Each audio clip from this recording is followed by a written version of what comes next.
আসসালামু আলাইকুম। প্রিয় দর্শক, আপনাদের সকলকে আমন্ত্রণ জানাচ্ছি অন্য মঞ্চের আলাপচারিতায়।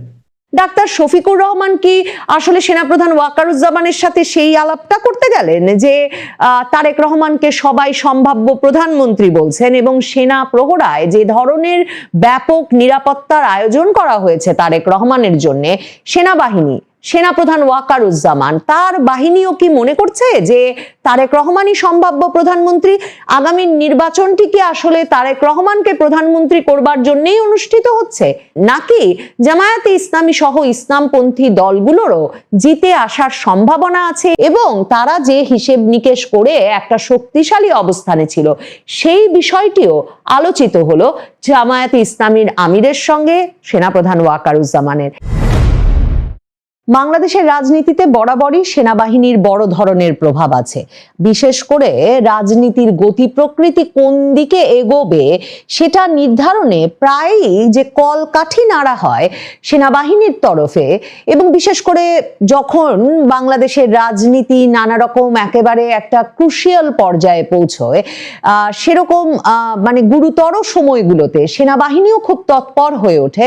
বাংলাদেশের ইতিহাসটাই এমনকি অনেক সময় রাজনীতিটাকে আসলে সেনাবাহিনী এক রকমের অস্থির করে তোলে এবং তারপর তারাই দাবার গুটি চেলে চেলে এক রকমের রাজনীতির নানা রকম একটা আকার দেওয়ার চেষ্টা করে, রাজনীতির চেহারাটা পাল্টে ফেলার চেষ্টা করে।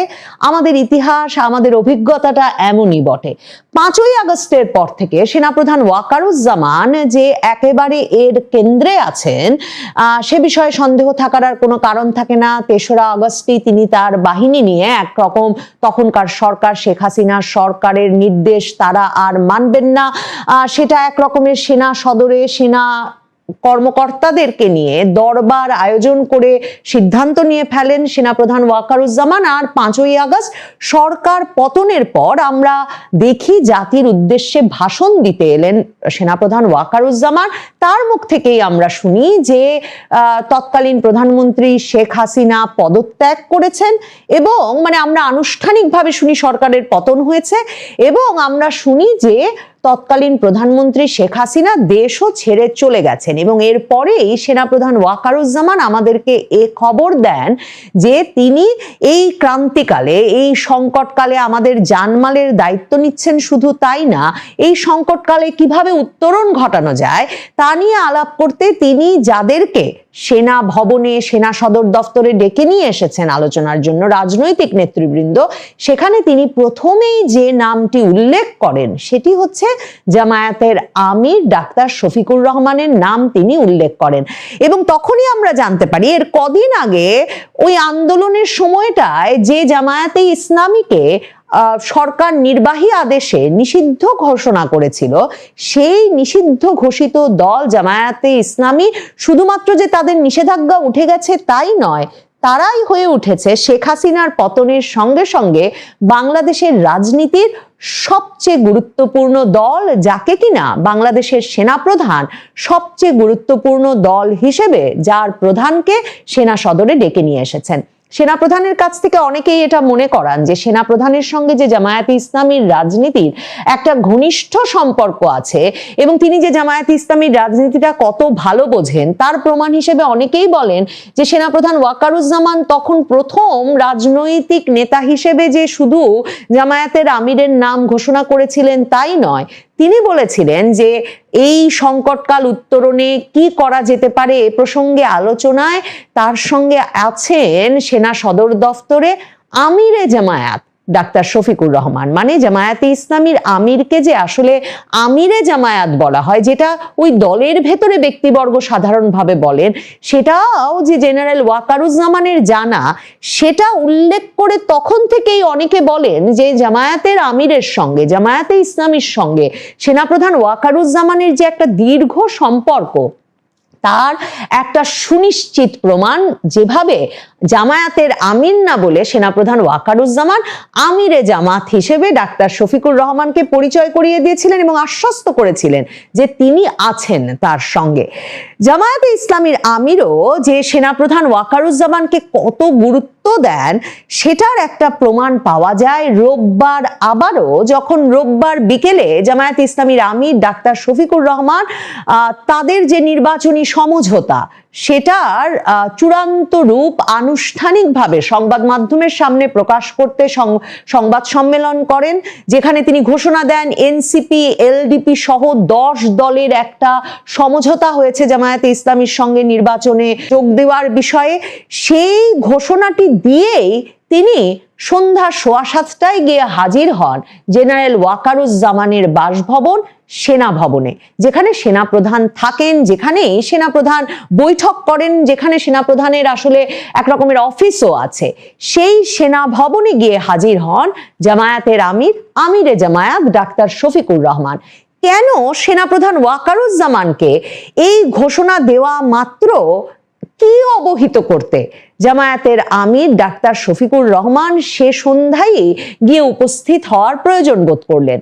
খুবই কৌতূহলোদ্দীপক স্বাভাবিকভাবেই, কারণ যেই সময়টায় একটা নির্বাচনী জোয়ার, যে সময়ে জামায়াতের আমির স্পষ্টতই ভীষণ ব্যস্ত সময় কাটাচ্ছেন, এমনকি এনসিপির সঙ্গেও তাদের যে আলাপ আলোচনা, এলডিপি কর্নেল অলি আহমেদের দলের সঙ্গে তাদের যে আলাপ আলোচনা, জামায়াতের আমির কিন্তু বিকালবেলা সংবাদ সম্মেলনে এসে বলেন যে মাত্রই আলোচনা শেষ হয়েছে, এবং তখনও এনসিপি কিন্তু ওই সংবাদ সম্মেলনে যোগ দেয় না, তারা আরো রাতের দিকে সংবাদ সম্মেলন করবে। কিন্তু তার আগেই জামায়াতের আমির ডাক্তার শফিকুর রহমান একা যান ঢাকা সেনানিবাসে সেনাপ্রধান ওয়াকারুজ্জামানের সঙ্গে বৈঠক করতে।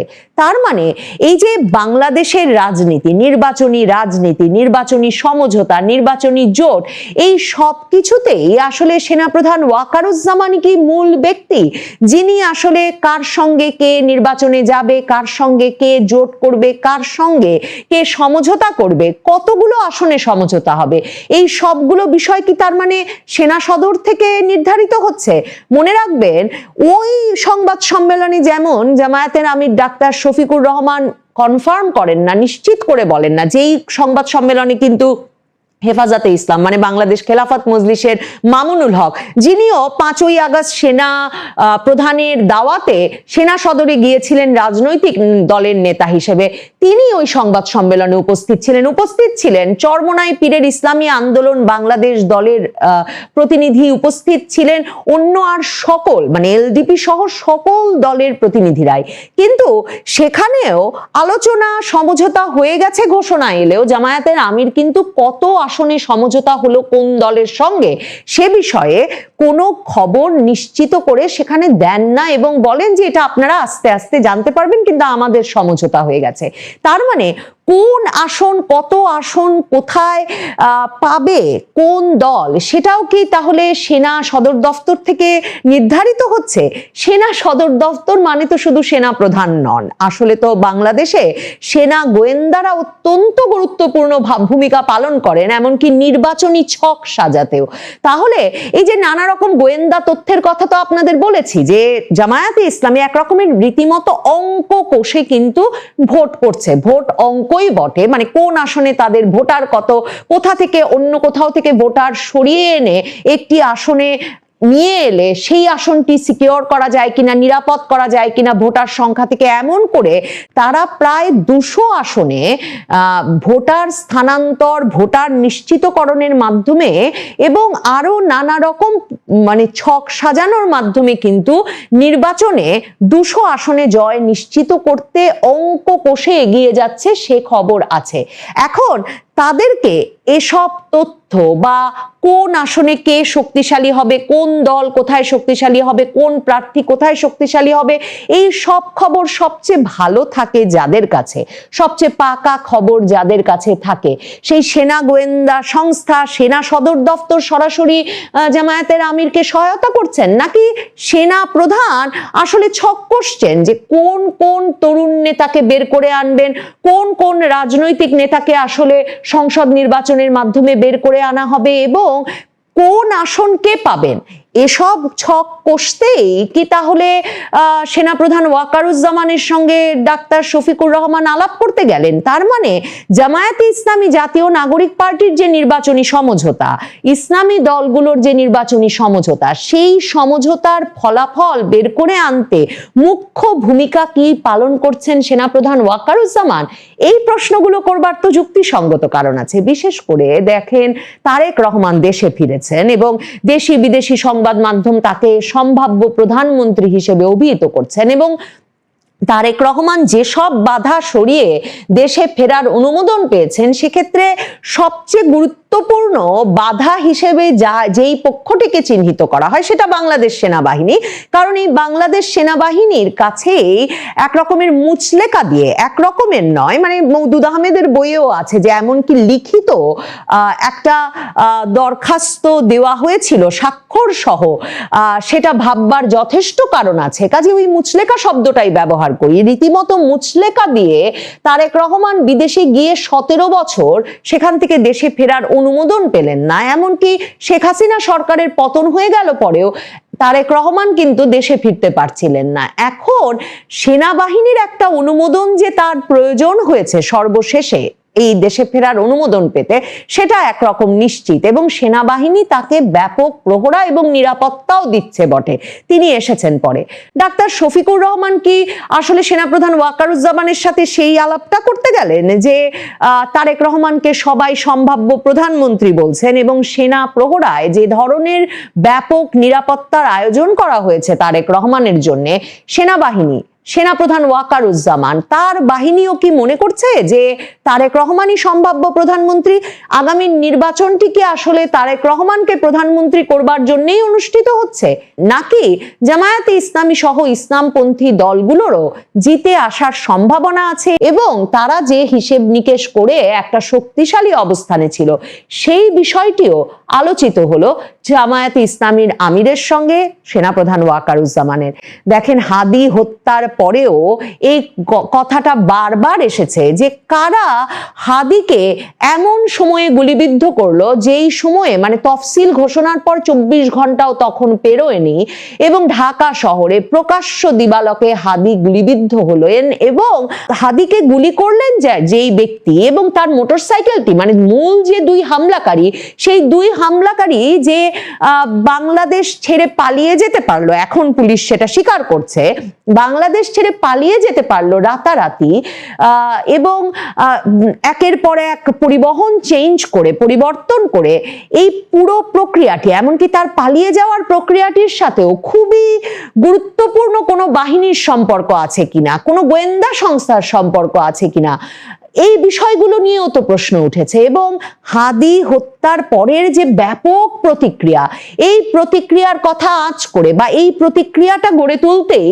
আসলে পুরো ঘটনাটা দেশের ভেতরে এমন কোনো বিশেষ প্রতিষ্ঠান ঘটিয়ে বসেছে কিনা, এসব নিয়েও তো প্রশ্ন আছে এবং সন্দেহ করবার যুক্তিসঙ্গত কারণ আছে। যখন হাদি হত্যার পরের বিক্ষোভে প্রথম আলো, ডেইলি স্টার পত্রিকা যখন ঘন্টার পর ঘন্টা ধরে ভাঙা হচ্ছিল, কিংবা ছায়ানট, তখন সেনাবাহিনীর কোনো সদস্যকে বা সেনাবাহিনীর কোনো টিমকে সেখানে গিয়ে ঘন্টার পর ঘন্টা ওই মবকে বা ওই বিক্ষুব্ধ ছাত্র জনতাকে বাধাগ্রস্ত করতে দেখা যায় নাই। কাজেই প্রশ্ন কিন্তু নানা রকম আছে। কলকাঠি যে আসলে সেনা সদর দফতর থেকে নাড়া হচ্ছে, মানে যিনি বলেই দিয়েছিলেন আমাদেরকে 5ই আগস্ট যে তিনিই আমাদের জানমালের হেফাজত করবেন, তিনি যে আমাদের জানমালের হেফাজত করতে এখনো সব রকম ঘটনা প্রবাহেরই মূল নিয়ন্তা হয়ে কাজ করছেন, সেটা ভাববার কিন্তু অনেক রকম ইঙ্গিত পাওয়া যায়, মেলানো যায়। এখনো দেখুন ঢাকা শহরে এই যে ইনকিলাব মঞ্চ লাগাতার অবরোধ চালিয়ে যাচ্ছে হাদি হত্যার বিচারের দাবিতে, এবং এই ঢাকা থেকে এই অবরোধ এখন বিভাগীয় শহরগুলোতে পর্যন্ত ছড়িয়ে পড়েছে, বিভিন্ন জেলা শহরে ছড়িয়ে পড়েছে। আসলে এই অবরোধের ভবিষ্যৎ কি? এই অবরোধ কি একটা বড় ধরনের জন আন্দোলনের রূপ নিতে যাচ্ছে, দ্বিতীয় বিপ্লবের রূপ নিতে যাচ্ছে নির্বাচনের আগে? সেই প্রশ্নগুলো তো করা দরকার। কারা চাইছেন হয়তোবা এই বিক্ষোভকে একটা দেশব্যাপী গণ আন্দোলনের রূপ দিতে, আর কেনই বা হাদির হত্যাকারীরা বা হামলাকারীরা এমন ভাবে উধাও হয়ে যেতে পারলো এমন একটা হাই প্রোফাইল হত্যাকাণ্ড বা হত্যা প্রচেষ্টা ঘটানোর 24 ঘন্টার কম সময়ের মধ্যে। এই সূত্রগুলো মেলালে জামায়াতের আমির ডাক্তার শফিকুর রহমান কেন জোটের বিষয়ে ঘোষণা দেওয়া মাত্র কোন আসন কার কাছে যাচ্ছে এ বিষয়ে কোনো আনুষ্ঠানিক ঘোষণা ছাড়াই, বা কোন দলকে কত আসন দিতে পারছেন এ বিষয়ে কোনো আনুষ্ঠানিক ঘোষণা ছাড়াই এমন ব্যস্ততম দিনে ছুটে গেলেন কিনা সেনা সদর দপ্তরে সেনাপ্রধান ওয়াকারুজ্জামানের সঙ্গে কথা বলতে, সেগুলো বোধহয় আঁচ করা যায়। সূত্র বলছে সেনাপ্রধান ওয়াকারুজ্জামান এবং ডাক্তার শফিকুর রহমানের সেই বৈঠকটি একেবারেই একান্তে টানা ৪৫ মিনিট অনুষ্ঠিত হয়েছে। ৭:১৫ সেনা ভবনে সেনাপ্রধানের কক্ষে ঢুকেছিলেন ডাক্তার শফিকুর রহমান, তিনি বেরিয়ে আসেন রাত ৮:০৫ এবং এই পুরো সময়টাতে এমনকি সেনাপ্রধান ওয়াকারুজ্জামানের কোনো ব্যক্তিগত কর্মকর্তাও সেই কক্ষে ঢোকবার কিংবা এমনকি নাকি চা নাস্তা দেবারও অনুমোদন পান নাই।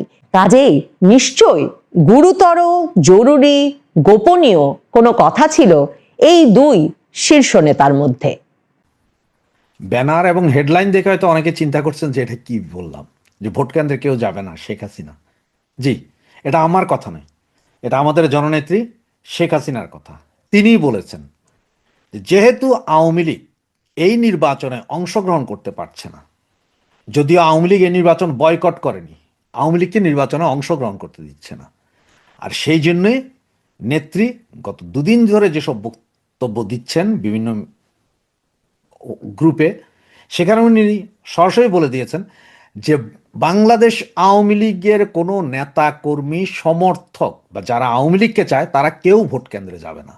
তার মানে আমরা কেউ ভোট কেন্দ্রে যাব না কোনো ভোট দিতে, সেটা হোক হানা ভোট, সেটা হোক কোনো ভোট, আমরা যাব না। এবং সাথে সাথে এটাও বলেছেন আওয়ামী লীগ সমর্থিত কোনো প্রার্থী কেউ যদি মনে করে যে উনি আওয়ামী লীগ করে উনি এখানে স্বতন্ত্র প্রার্থী হবে, সেটাও করতে নিষেধ করেছেন। তার মানে আওয়ামী লীগের কোনো লোক প্রার্থীও হবে না, যেহেতু আওয়ামী লীগকে নিষিদ্ধ করে রেখেছে। সেখানে আওয়ামী লীগের প্রার্থী যারা, যে আমরা আওয়ামী লীগ করেছি, একটু ভদ্র ছিলাম, আমরা কিছু করি নাই, আমরা আওয়ামী লীগও করি নাই, আমরা কিছুই করি নাই, কিন্তু আওয়ামী লীগের সমর্থন করি, আমরা দাঁড়াইয়া আওয়ামী লীগের ভোটগুলো নিয়ে আমরা জিতবো না, সেটাও নিষেধ করা হয়েছে। তার মানে হচ্ছে যে আমরা কেউ এই নির্বাচনে থাকবো না, যেহেতু আওয়ামী লীগকে নির্বাচন করতে দেওয়া হচ্ছে না। এখন অনেকে হয়তো মনে করতে পারেন যে না ভাই, আওয়ামী লীগের নির্বাচন, আওয়ামী লীগ নির্বাচন করবে, আওয়ামী লীগ বিদেশিরা এসে আওয়ামী লীগের নির্বাচন করা যায় না, এটা আপনাদের সকলের ভুল ধারণা। একমাত্র এখন যদি মৌলবাদীরা কোনো গন্ডগোল না করে তাহলে এই ইলেকশন হয়ে যাবে, এবং এই ইলেকশন হবে, কারণ মৌলবাদীরা যদি গন্ডগোল করে তাহলে হবে না। কিন্তু তাই বলে কেউ মনে করেন না যে আমেরিকা বা অমুক তমুক নিষেধাজ্ঞা দিয়ে নির্বাচন স্টপ করায় আবার আওয়ামী লীগের, না, এটা নির্বাচন হয়ে যাওয়ার সম্ভাবনায় 99%। তবে এই নির্বাচনে নির্বাচিত সরকার কতদিন টিকে সেটা হচ্ছে যে এখানে মূল বিষয়। অনেকে তর্কাতর্কি করতেছেন, ফেসবুকে অনেকে লিখতেছেন যে তারেক জিয়া আসার পেছনে কেউ কেউ বলছেন ইন্ডিয়া এবং রাশিয়ার হাত, কেউ কেউ বলছেন আমাদের নেত্রীর সাথে জয়ের সাথে কথা হয়ে আসছে, তারেক জিয়া আসছে। সেইটা 50% সত্য, 50% ভুয়া। হ্যাঁ, তারেক জিয়া ইন্ডিয়া এবং রাশিয়ার সাথে আলোচনার পরেই এসেছেন, কারণ তারেক জিয়া সে বক্তব্যটা মনে আছে আপনাদের, যে ওনার হাতে নেই। আবার আপনার এই 2-3 দিন আগে, 4 দিন আগে, মানে তারেক জিয়া আসার 2 দিন আগে ইন্ডিয়ার পররাষ্ট্র মন্ত্রণালয় থেকে যে বিবৃতি দেওয়া হয়েছিল সেটাও আপনারা দেখেছেন, যে তারেক জিয়া আসাতে ওনারা এখন বিএনপি এবং বাংলাদেশের উপর গভীর নজর রাখছেন। এইটার 99% ঠিক হইতে পারে যে ইন্ডিয়া এবং রাশিয়ার সাথে তারেক জিয়ার একটা বৈঠক হয়েছে, যে ওনার নিরাপত্তা বা ওনারা কিছু করা হবে না, এইসব সিগন্যাল পেয়েই হয়তো উনি বাংলাদেশে হয়তো না এটা সঠিক এসেছেন। তার কারণ হচ্ছে কি জানেন, ইন্ডিয়া শুধুমাত্র আওয়ামী লীগকে আইনা ইলেকশন করতে হবে এগুলো নিয়ে এইসব পেঁচাপেচি এখন যেতে চাচ্ছেন না। তেমন হচ্ছে যে ঠিক আছে একটা ইলেকশন হোক, অন্তত বিএনপি ক্ষমতায় আসুক, সেটা আবার 6 মাসের জন্য হোক আর 1 বছরের জন্য হোক, তার যতক্ষণ পর্যন্ত একটা ইলেকশন হইয়া কোন একটা সরকার না আসবে ততক্ষণ পর্যন্ত এই মৌলবাদীরা এবং এই গভর্নমেন্ট যেটা ইন্ট্রিম দখলদার গভর্নমেন্ট আছে এদেরকে সরানো যাবে না। এদেরকে সরানো না গেলে আওয়ামী লীগ তো গত 17-18 মাস আপনারা সকলেই চেষ্টা করেছেন, কোনো ফায়দা হয়নি। তার কারণ কি জানেন? এখন উপরের দিকে থুতু মারলে নিজের গায়ে পড়বো, অনেকে হয়তো গালাগালিও করবেন, অনেকে বিশ্বাস করবে না। কারণ আমাদের নেতাকর্মীরা যেমন চিত্ত স্থান হয়ে রয়েছে, এক একজন এক এক জায়গায় চলে আছে, কারণ হচ্ছে ঘর বাড়িতে থাকতে পারতেছে না, তেমনি আমাদের নেতারাও বিদেশের বিভিন্ন জায়গায় এক একজন এক এক জায়গায় আছেন। আবার যে যেখানে আছেন 10-15 জন যেখানে আছেন এখানে আবার 7-8টা গ্রুপিং আছে ওনাদের মধ্যে। না ওরা পারতেছে আমাদের কন্ট্রোল করতে, না আমরা পারতেছি ওদেরকে এক জায়গায় করতে। সুতরাং এটা ত্রাহি ত্রাহি অবস্থা। সুতরাং এই অবস্থায় কোনো আন্দোলন করা যাবে না, বা আমরা যে এই নির্বাচন প্রতিহত করব সেই সক্ষমতা এই মুহূর্তে আওয়ামী লীগের নাই। এটা আপনি স্বীকার করেন চাই নাই করেন, আওয়ামী লীগের এই সক্ষমতা নাই। কারণ 96 সালের যে নির্বাচন, 15 ফেব্রুয়ারি নির্বাচন, সেই নির্বাচনে সারা বাংলাদেশে প্রায় 700 ভোট কেন্দ্র আগের দিন রাতে ভাঙচুর বা আগুন জ্বালিয়ে দেওয়া হয়েছিল। কারণ তখন আমাদের নেতা কর্মী বলেন আর নেতারা বলেন সবাই বাংলাদেশেই ছিলেন, সম্ভব হয়েছিল। কিন্তু এইবার যে অবস্থা, এখনকার যে অবস্থা, তাতে আমাদের নেতাকর্মীরা বাড়ি ঘরে নেই, এলাকা ছাড়া সবাই। এবং আমাদের নেতারা তো সব, এটা আপনাদের আর বইলা কি, 60%-এর উপরে পগার পার, বাকি 40% তারাও চুপচাপ। কারণ কোনো নির্দেশনা সঠিকভাবে নাই যে কেমনে কি করবে বা কোথায় কি হবে। ওই গ্রুপে গ্রুপে সারা রাত ভৈরা ওই আলোচনা কইরা কিছুই হয় না, ওই আলোচনার অংশগুলোই আবার ফ্লাশ হয়ে যায়। সুতরাং কিছুই করার ক্ষমতা নেই। সুতরাং একমাত্র এখন উপায় ইলেকশন করে বিএনপি আসুক, মৌলবাদীদেরকে বিএনপিরা দমাইতে বাধ্য।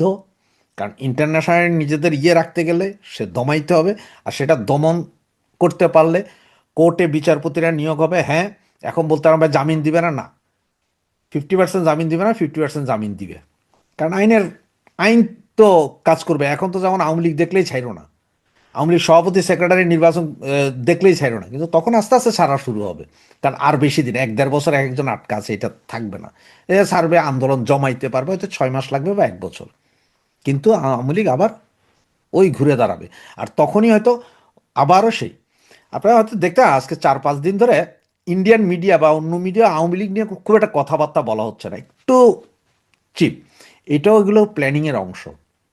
যারা জিও পলিটিক্স বুঝেন, যারা যারা রাজনীতি বুঝেন, তারা অনেকেই বুঝবেন যে যুদ্ধ কালকে শুরু করবো বলেই হয় না, একটু সময় লাগে, গুছাইতে সময় লাগে। জিও পলিটিক্সে যেমন 20-25 বছর লাগে একটা ঘটনা ঘটাইতে, তেমনি এগুলো করতো, এই রাজনীতিতে উঠা দাঁড়াইতে আসতে কিছুদিন সময় লাগে। সেই সময় গত 17 মাসে চেষ্টা করা হয়েছে, পারে নাই। এখন হয়তো একটা ইলেকশন হয়ে গেলে আগামীতে হয়তো আবার চেষ্টা করবে এবং সেই সফলতা পাবে। তবে এটা নিয়ে মন খারাপ করার কোনো কথা নয়, বা মন খারাপের কিছু নাই যে হায় হায় বিএনপি ক্ষমতায় আসলে কি হবে। না ভাই, আসুক 6 মাস বা 1 বছর, সর্বোচ্চ না হয় 3 বছর, আমি বলবো 29 সাল পর্যন্ত হয়তো বিএনপি ক্ষমতায় থাকবে, কিন্তু এর ভিতরে বিএনপিকে ফালাই দেওয়া হবে এবং আওয়ামী লীগ সহ আবার একটা নির্বাচন হবে। আর এখন আওয়ামী লীগও যেটা চাচ্ছে যে একটা নির্বাচন হোক, আওয়ামী লীগের অন্তত মুখ থাকবে, সারা পৃথিবীরে বলতে পারবে যে আপনারা আমাদের সময় বলেন যে নির্বাচন ভালো ছিল না, আমরা তো কোনো দলকে ব্যান করে দিয়ে নির্বাচন করিনি, কিন্তু ওরা তো ব্যান করে দিয়ে নির্বাচন করছে। যেন শুধু আওয়ামী লীগ না, 14 দল করতে পারবে না। কাদের সিদ্দিকী অলরেডি ঘোষণা দিয়েছে করতে পারবে না, জাতীয় পার্টি হয়তো ঘোষণা দেবে। আবার এদিকে বিএনপি চাচ্ছে জাতীয় পার্টির সাথে আসন ভাগাভাগি করতে, তার মানে জাতীয় পার্টির মাধ্যমে যদি আওয়ামী লীগের কিছু ভোট আসে। এগুলো বুঝেই আমাদের নেত্রী বলে দিয়েছে একটা লোক ভোট কেন্দ্রে যাবে না। তার মানে আওয়ামী লীগের যে 30 বা 40% ভোট আছে, এদের কেউ ভোট কেন্দ্রে যাবে না। এরপরে আর কয় পার্সেন্ট ভোট হয় সেটা দেখেন, কত গন্ডগোল হয়, কত মার্ডার হয়, সেটা দেখতে থাকেন। এটাই হচ্ছে যে মূল কাহিনী। সুতরাং নেত্রীর সিদ্ধান্তই চূড়ান্ত মানতে হবে যে আওয়ামী লীগ সমর্থক, আওয়ামী লীগ করে, আওয়ামী লীগ সমর্থক কেউ নির্বাচনে স্বতন্ত্র প্রার্থীও হবে না, এবং আওয়ামী লীগ সমর্থক কেউ ভোট দিতে ভোট কেন্দ্রে যাবে না। এবার ভোটই দিব না, আমরা ঘরে বসে থাকি, সেটাই হচ্ছে মূল কাহিনী। জয় বাংলা, জয় বঙ্গবন্ধু।